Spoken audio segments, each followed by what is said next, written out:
Howdy boys, it's MPC. In this video, we're going to be going over my top 10 favorite vehicles in all of GTA Online.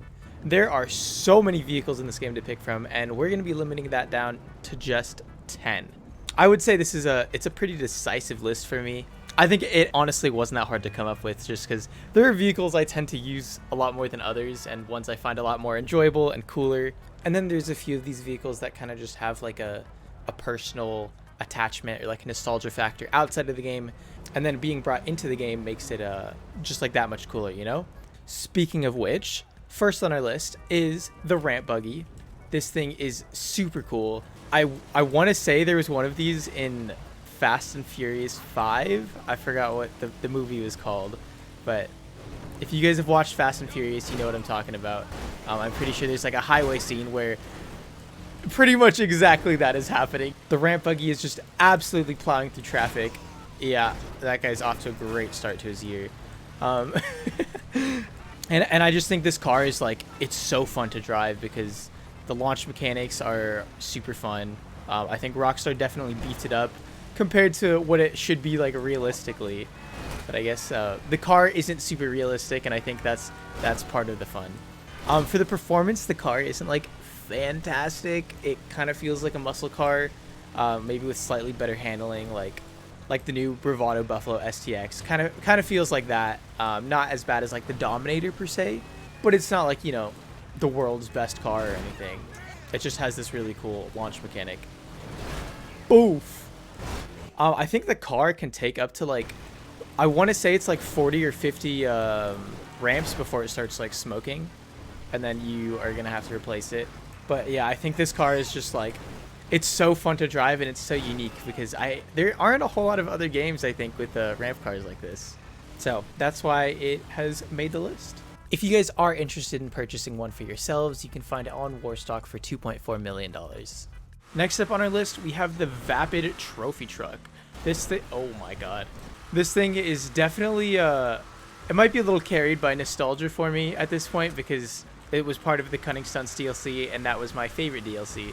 And in addition to that, my first time seeing a trophy truck outside of a showcase was part of Forza Horizon 3, which was my first Forza game, and I was super hyped to play that. And the trophy truck was one of the cars featured in the trailer.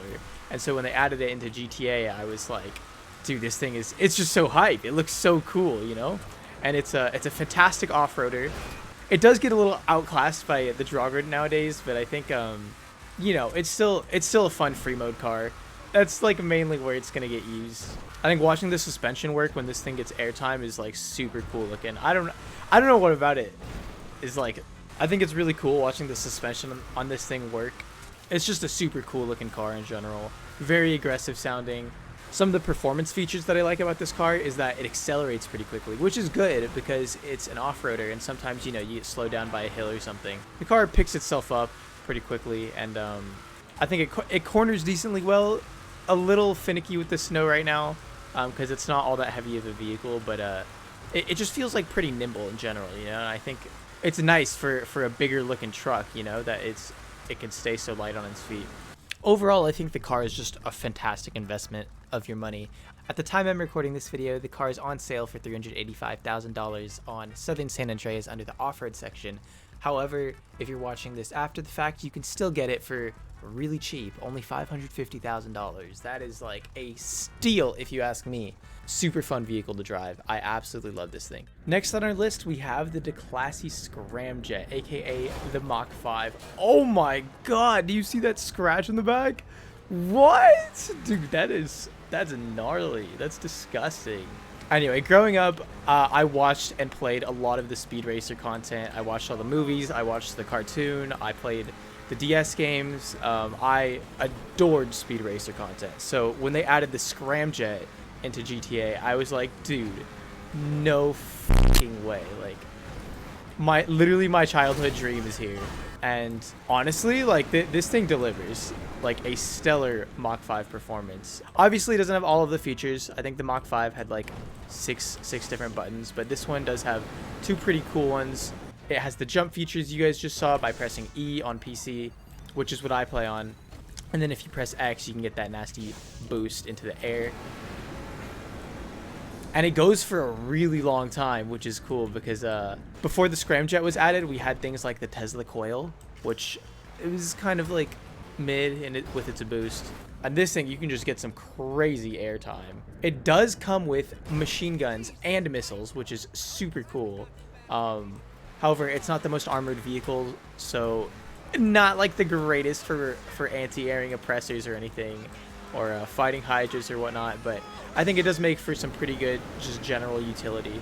It's just a super fun and unique car because like literally what other game has the Mach 5 in it? That's crazy. You can cover so much ground with this thing because of the booster, and overall I just think it's a really sick car. If you guys are interested in purchasing one, you can find it on Warstock for $3.5 million.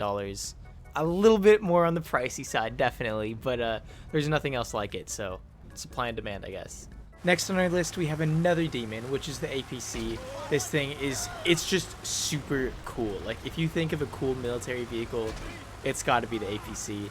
This thing is, it's not fast at all, as you guys can tell. It's really, really slow, but it is submersible, which is a really cool feature because I think it might have been one of the first to do so. This was before the Stromberg and before the Toreador.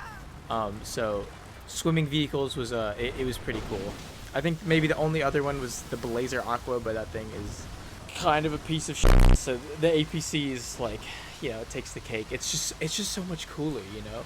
It's not the tankiest vehicle in the game. It can only, despite it looking as armored as it does, it can only take 8 RPGs and homing missiles. However, the cannon that it is equipped with is quite strong, actually. It's kind of like a smaller, weaker version of the Rhino tank cannon, but it fires a lot faster. Definitely worth using if you have a passenger. It's not all that great if you're playing solo because, like, you would have to stop the entire vehicle, and then you would have to hold H or whatever button you guys use on console. I'm playing on PC, so it's H for me, and then you can fire your rockets, and it's fast, man. Like, this thing is pretty destructive, but it's not all that great if you're just playing by yourself because I have to switch back if I want to keep driving my vehicle. So, you know, by then the person would probably be long gone, but I think the submersible feature is really, really cool. It's definitely just like a fun vehicle to mess around in. This thing can shoot up to 60 missiles before it needs to be repaired or like returned to the garage to refill those, but I think 60 is quite a bit with that kind of destructive power. Very, very fun vehicle to use. I was whipping this a lot when it first came out, less so now because it's not great against explosives, and obviously Oppressor Mark IIs are kind of they kind of run rampant a little bit, so that's really unfortunate. But if you guys do have an extra $2.3 million, you can find it on Warstock, and it's super fun to play around with. Number 6 on our list is the NSRE7B. This thing is a monster in the corners. In case you guys weren't playing GTA when the Cunning Suns DLC released, this thing was like disgustingly overpowered. It just like literally glues itself into the corners. Like, you can hold, obviously not completely reflective right now because of the snow, but you can just hold A or D on PC, you know, left or right, whatever you use to turn, and this thing would just like go, you know. It would like not lose any speed in the corners at all, and it was by far the fastest supercar in the game when it first came out. Right now, it is, I'm actually not entirely sure how its performance is. I know the LM87 is a car that's extremely similar to the RE7, maybe a little more updated and faster than this one is.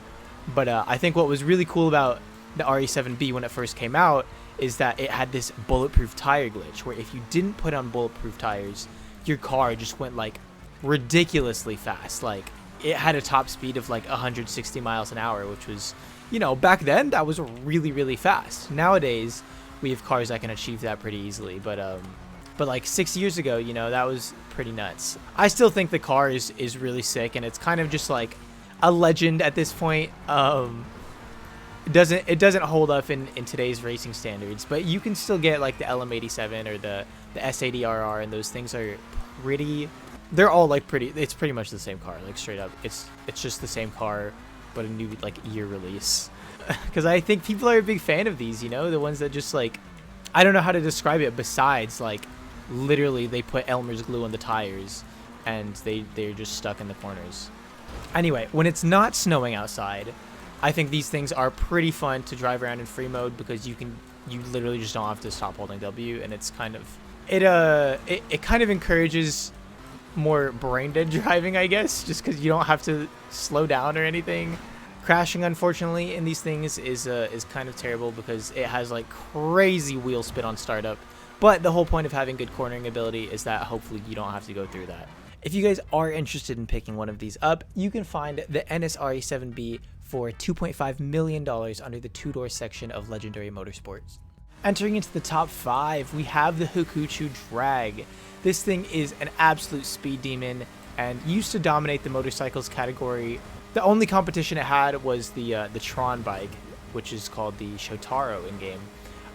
However, this thing did have a higher top speed, and it was just like super fun to use. This bike is just has a crazy looking build with that back tire being so far out. It absolutely destroys time trials. This is how I complete my time trials. It's just by using this. Unfortunately, this bike does get outclassed by the Reaver and the brand new Power Surge, because both of those have speed glitches and this one does not. It just tears up, bro. Like, I don't know how else to put it. One of the reasons I wanted to throw this on the list as well is because a lot of the times we have to be playing in order to make money, or do club activities or whatnot. We have to be in a CEO or MC business. You can spawn bikes really quickly and conveniently next to you, and so I have always just appreciated the Drag for coming in clutch so quickly, always appearing when I need it, right by my side. You don't have to have the Drag in order to do that. Another bike I like a lot is the Bati 801. Very old bike, if you guys did not know. But I think, the Drag is just like, has such stellar performance. If you were to just have one bike, why would it not be the Drag? You guys can cop one of these for just under $1 million on Legendary Motorsport under the Motorcycles tab. Up next, we have the Progen T20, a classic car for all of you guys who have been playing GTA for a number of years. One of the first supercars with an active spoiler. At the time I got mine, it was the fastest supercar in the game, and it was also my most expensive purchase. And it's just been this T20 with me for so many years now. I think like 7 years of playing this game. So it holds a very special place in my heart, and it's still just like a really cool car in general to drive. It handles well. It looks beautiful. It's quite quick. My only complaint is that it is like a little bit light, and it's not great at off-roading. But if you just stick to the streets, then there's definitely no problems with this car at all. This thing just looks so sick, and is probably always going to be one of my favorite supercars in the game, largely due to nostalgia. Nostalgia is just a very strong feeling, and I'm sure you guys all have that one car that's it's like your first one. It's been with you since the beginning. Like, I got this farming fleece jobs. That's how old this is. It's actually insane to me how far I have to scroll to find this car. If you guys are interested in purchasing a T20, you can find it under the two-door section of Legendary Motorsport, about 3/4 of the way down, because there are a lot of cars. And yeah, a bit of a hefty price tag, but super cool nonetheless. For me, $2.2 million over 7 years is like a pretty good investment. So, though I guess by today's standards, if you're looking to get something that's worth your money, this probably isn't it. But it's still a lovely car. This might be a hot take, but number 3 is the Hydra. I love this jet. It's my favorite jet in the game. I know a lot of people aren't fans of the Hydra, and I'm not quite sure why. I don't know if it's because Hydras are hard to deal with, or because people just think that they're superior jets. But I think the Hydra is just a beast. Like, it's the only jet in the game that has this hover mode, which is super convenient. Makes it a lot more portable, in my opinion, because it's harder to land other jets if you don't have a ton of room. Not to say that it's impossible, but it's definitely just like a quality of life improvement that the Hydra has over the other ones. Its cannon is disgustingly strong. Like, one touch and it just deletes anything that's not armored. I think it's fantastic at dive bombing. And then, and not only that, but it's got missiles as well, which is super cool. Taking Hydras and farming Headhunter was a really convenient and quick method of making money before all of the MC businesses and whatnot. After the Smugglers Run DLC, they added a ton of new planes that could contest the Hydra, like some of them being like the Rogue is a really good example of that. Very strong plane for fighting in the air. I might be mistaken on this, but there might be some of the planes that were added with the Smugglers Run DLC that can take more than one missile. The Hydra, unfortunately, can only take one. However, it is very quick, and for all of the utilities it has, I think it's pretty balanced as well. I want to say the laser outspeeds this thing, but then it doesn't have the hover ability like the Hydra does. So it's just a nice quality of life thing. Very versatile, usable in almost every situation. You know, whether it's transport, whether it's PvP, whether it's used for defending the really slow delivery vans for your business selling missions. I think it's great at doing everything, and so I think it is probably one of the vehicles that is most worth your money on this list. This is the first vehicle that I spent actual money on. I bought a $20 shark card because I needed an extra $1 or so to get the Hydra, and I just couldn't wait any longer because it was so convenient. And if you guys are interested in grabbing one, it is worth $3 million on Warstock towards the bottom, like literally. Oh, well, not quite the bottom, but it's close. It's really close. It's not new, but it definitely holds up still, and I think it's a really good investment. Number 2 on our list is the Insurgent. Before we get into this, I do want to acknowledge that there is an Insurgent pickup custom, which has the guns and everything, bulletproof windows as well, which should be better. However, I tend to drive the Insurgent more just because I think having that gun on top sometimes stops me from reaching smaller places. And I don't know if this is just like a placebo thing or if I'm like mind gaming myself, but it feels like the pickup custom is like slightly heavier and slower in the corners than the regular Insurgent is. So I prefer whipping the normal Insurgent. Needless to say, it's like a tie. Like, it's just a variant of the Insurgent that I think is at number 2. Super armored vehicles. Like, these things are tanks. They can take like, I want to say it's like 20 RPG shots, like roughly around there, maybe more than that, like 26 or something. Correct me if I'm wrong, but I think they're just like absolute beasts. They're not even like that slow. They're far faster than the APC, and unfortunately they cannot go into the water, but they offer that like insane protection.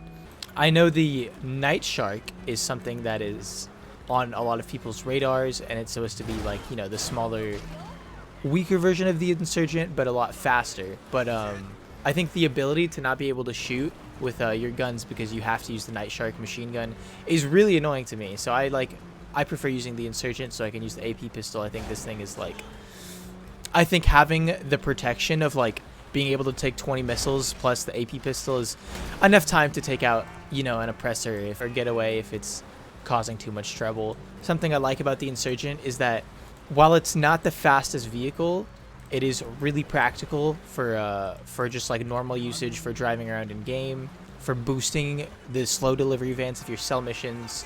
A lot of times what my friends and I will do when we're selling cargo is we'll have one person in the delivery van and then another person in an Insurgent boosting them, kind of like in a draft-like sense like this, and that just helps them speed up. Because the Insurgent's not going to get stopped by a measly delivery van, you know? This thing is going to be going at, it's going to be cranking 90. So yeah, this thing is just super sick. I absolutely adore the Insurgent, and I've had it for almost as long as the T20, if not like right around the same time. Probably I got them within the Hydra, the T20, and the Insurgent. I probably got in the same month, and they've been with me for like 7 years, and so I think they are, while they're high on this list because of nostalgia, I think they all definitely have their uses. The Insurgent and the Hydra a little more so than the T20, but fantastic vehicles all around. See, like that right there, I think if it was the Insurgent pickup custom, I don't know if I would make this because the gun would clip right there. If you guys are interested in picking up one of these for yourselves, you can grab the regular Insurgent on Warstock for $900,000 if you don't have the trade price unlocked, and if you have completed the Humane Labs raid, you can get it for $675,000. On the other hand, if you guys are more interested in having the Insurgent with the bulletproof windows and the extra gun on top, as well as extra seating, you can get the Insurgent pickup custom on Warstock as well, a little higher on the page for $1.8 million. But if you've beaten the Humane Labs finale, then you can get it for $1.35 million. I should mention that if you get the Insurgent pickup, you will need an MOC or an Avenger to upgrade it. So that adds another few million to the cost. I do think it's a good investment. But if you don't have anything to spare, the Insurgent does almost just as good, you know? Last but very much not least, my number one favorite vehicle in the entire game of GTA Online is the Ocelot XA21. If you guys have watched, if you guys have seen my top 10 best sounding cars or my top 10 sexiest cars videos, then you will know that I am absolutely in love with the XA21. It sounds absolutely astounding. Oh my god, listen to that popcorn. This thing, while it's not the fastest, it is by no means slow, and it handles incredibly well. Not as well as like the RE7, for example, but you don't have, you know, 10 millennia of wheel spin before that. So I think it's just like, it's just a solid car. Like, I have literally no complaints. It's got an active spoiler. It's shaped beautifully.